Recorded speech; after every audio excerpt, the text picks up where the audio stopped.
Hello दोस्तों, मैं doctor Ruby, आपकी अपनी डेंटिस्ट, और स्वागत है आपका डेंटल डिवा में।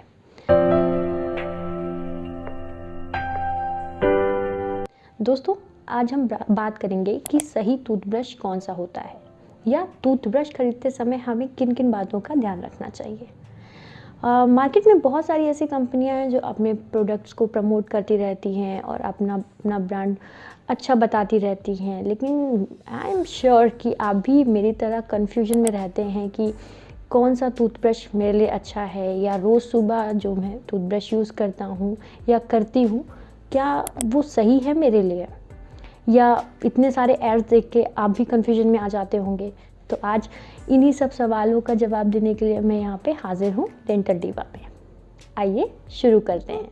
टूथब्रश कौन सा अच्छा होता है उसको जानने से पहले हमें ये जानना बहुत ज़रूरी है कि टूथब्रश का बेसिक काम क्या होता है। टूथब्रश का बेसिक काम होता है कि जो भी हम दिन भर खाते पीते हैं या जो भी सॉफ्ट गंदगी हमारे दांतों के बीच में फंसी हुई है उसको क्लीन करना। दूसरा, दांतों के ऊपर जो एक पतली सी लेयर गंदगी की जो कि सॉफ्ट होती है, जिसे हम प्लाक कहते हैं, उसको हटाना होता है। ब्रश का काम ये नहीं है कि किसी हार्ड स्टेन को या बहुत लंबे समय से जमी हुई किसी गंदगी जो कि हार्ड हो चुकी है उसको हटाना।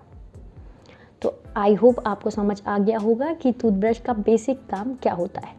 तो अब आपको इस चीज़ का भी अंदाज़ा लग गया होगा कि टूथब्रश बेसिकली हमें किस लिए यूज़ करना है और टूथब्रश में हमें अब किन किन चीज़ों का ध्यान रखना है।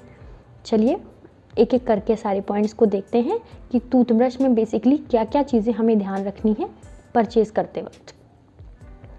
सबसे पहले टाइप ऑफ ब्रिसल्स। ब्रिसल्स में जिन लोगों को ये चीज़ नहीं मालूम है कि ब्रिसल्स क्या होती हैं, दोस्तों टूथब्रश में जो टूथब्रश का हेड होता है उस पे जो छोटे छोटे रोए होते हैं या रेशे होते हैं उन्हें हम ब्रिसल्स कहते हैं। वो मल्टीपल मटेरियल्स के बने होते हैं, कभी कभी वो नायलॉन के होते हैं, कभी प्लास्टिक के होते हैं।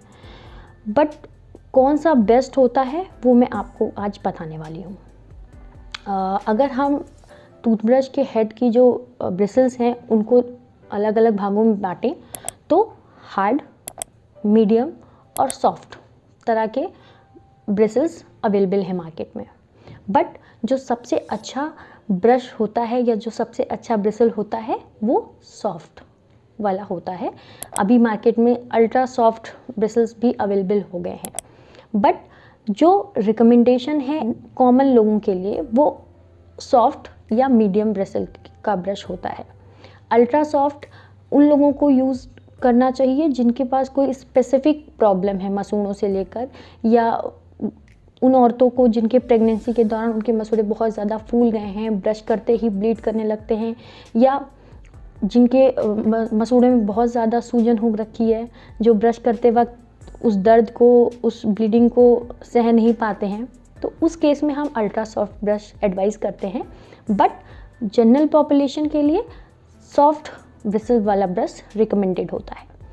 कुछ लोग ऐसे भी होते हैं जिनकी इनामल की सरफेस हार्ड होती है, या उनको ये लगता है कि हम ब्रश तो करते हैं बट मुझे लगता है मेरे दांत साफ़ नहीं हो रहे हैं या प्लाक पूरी तरीके से हट नहीं रहा है। तो उस केसेस में उनके लिए मीडियम ब्रिसल्स वाला ब्रश एडवाइजेबल होता है। अब मैं ये क्यों कह रही हूँ कि सॉफ्ट ब्रिसल वाला ब्रश हमें यूज़ करना चाहिए, क्योंकि जो सॉफ्ट ब्रिसल्स वाले ब्रश होते हैं वो बेसिकली इतने सॉफ्ट होते हैं कि पहली बात तो उनसे हमारे मसूड़ों को कटने छिलने का कोई डर नहीं होता है। दूसरा, हमारे दांतों की जो सबसे ऊपर की लेयर होती है जिसे हम इनामल कहते हैं उसको घिसने का डर नहीं होता है। ठीक है। तीसरी सबसे इम्पॉर्टेंट कि जो सॉफ्ट ब्रिसल्स वाले ब्रश होते हैं वो अपनी जगह पे दांतों की सरफेस के अकॉर्डिंग बेंड हो जाते हैं। दूसरा, जो सबसे इम्पॉर्टेंट दूसरा पॉइंट आता है ब्रश को खरीदते समय, वो है साइज़ ऑफ द ब्रश। देखिए दोस्तों, ब्रश जो है वो मल्टीपल टाइप्स के मार्केट में अवेलेबल होते हैं। एक बहुत छोटा आता है जिसको आप देखते ही समझ सकते हैं कि ये हमारे बच्चों के लिए होता है। एक ब्रश होता है जो एवरेज साइज़ का होता है, जो एडल्ट्स के लिए यूज़ होता है। उनमें उनकी लंबाई तो लगभग सारे ब्रश की एवरेज होती है, सेम होती है। बट हमारा फोकस जिस पे होना चाहिए वो टूथब्रश के हेड पे होना चाहिए। टूथब्रश का जो हेड होता है वो नॉर्मल साइज़ का होना चाहिए, और नॉर्मल साइज़ है 1 इंच लंबा और आधे इंच चौड़ा। ये टूथब्रश के हेड का एक नॉर्मल साइज़ है।